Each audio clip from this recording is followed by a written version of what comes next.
న్యూస్పెల్ network మీడియాకు స్వాగతం.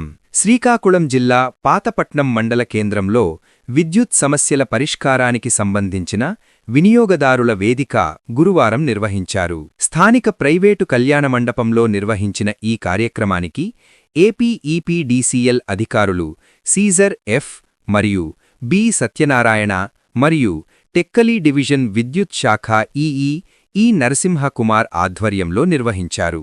పాతపట్నం విద్యుత్ సబ్ డివిజన్ పరిధిలోని పాతపట్నం, మిలియాపుట్టి, కొత్తూరు, హిరమండలం మరియు టెక్కలి ప్రాంతాలకు చెందిన వినియోగదారులు పాల్గొని తమ సమస్యలను అధికారుల దృష్టికి తీసుకువచ్చారు.